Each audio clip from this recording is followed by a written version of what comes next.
नमस्कार दोस्तों। आज जबकि हम आज़ादी का अमृत महोत्सव मना रहे हैं तो उसके साथ साथ ही एक और महत्वपूर्ण दिन है जो इसी घटना के बहुत ज़्यादा चर्चित हो जाने के बाद वो थोड़ा सा हाशिए पे सरक गया, लेकिन वो बड़ा महत्वपूर्ण है। उस पर भी थोड़ी सी नज़र डाल लेनी चाहिए। और वो महत्वपूर्ण इसलिए है कि ये हमारी लोकसभा के जो पहले चुनाव थे उसकी भी 70वीं वर्षगांठ है। इसी अक्टूबर के महीने में, अक्टूबर के अंतिम सप्ताह में ही 1951 में सुबह आज़ाद देश में, हमारे स्वाधीन राष्ट्र स्वाधीन भारत में देश में मतदान की परंपरा शुरू हुई थी। तो ये भी एक बहुत बड़ा महत्वपूर्ण मित्रों उल्लेख है जिस पर हमें थोड़ा थोड़ा याद इन चीज़ों को कर लेना चाहिए। हमारा इतिहास है।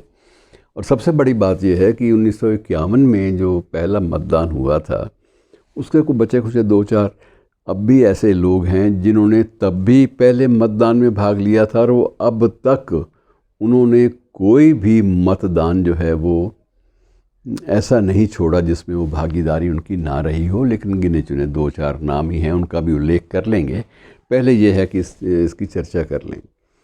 तो देश के हमारे प्रथम जो चुनाव आयुक्त थे सुकुमार सेन, उनके सामने बड़ा संकट था कि इतना बड़ा देश और इसमें इतने बड़े देश में ये चुनाव संभव कैसे होगा। उनके लिए एक बड़ी एक चुनौती थी, क्योंकि बहुत सारे क्षेत्र ऐसे थे जो दुर्गम माने जाते थे, कि जहाँ ये माना जाता था कि अक्टूबर के अंत में और नवंबर के प्रथम सप्ताह में कभी भी बर्फ़बारी से रास्ते बिल्कुल ठप हो जाते हैं और वहाँ के लोगों को हम किसी भी रूप में उनके जो वोट देने का जो अधिकार है उनसे वंचित कैसे करेंगे, क्योंकि उनका वोटर लिस्ट में नाम दर्ज है, वो देश के नागरिक हैं और उन्हें हम एक हाशिए पे सरका दें, ये तो गलत है, ये संभव हो नहीं सकता।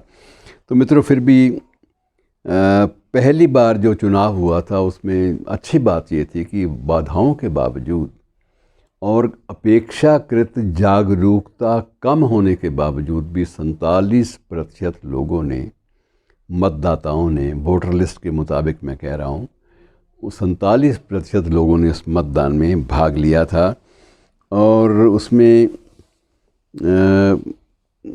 काफ़ी ये कई चरणों में चला था। पहला मतदान जो है वो आप हैरान होंगे कि 68 चरणों में चला था। इतने उसके बाइफरकेट करना पड़ गया, इसलिए कि ना तो सुरक्षा व्यवस्था इतनी संभव थी। फिर ये भी एक नियम था कि जब मतदान वोटिंग हो जाए तो वोटिंग के जो बक्से हैं उनको भी सुरक्षित रखा जाए। और एक बात तो मित्रों, बीच में कई दिलचस्प घटनाएं भी हो जाती थी कि एक मतदान में उस वक्त ये लोहे के पीपे से होते थे, आपको याद होगा, जो आटे ऊटा भरने के काम भी आते थे। घी के बड़े बड़े पीपे काट कर उनको मतदान केंद्र की मतपेटी बनाया जाता था। और एक स्थान पर तो ये भी हुआ मित्रों कि जब एक उम्मीदवार को लगा, जैसे ये जिक्र हरियाणा के इतिहास का है कि एक उम्मीदवार को लगा कि वो चुनाव हार रहा है, तो वो मतपेटी का जो पीपा था, जो मतपेटी जो थी लोहे की बनी हुई पतली सी, उसको उठा के समीपवर्ती तालाब में घुस गया कि अब ये क्या मुझे कैसे निकालोगे और मतपेटी को कैसे निकालोगे और कैसे वोट गिनोगे, तुम मुझे हरा नहीं सकते।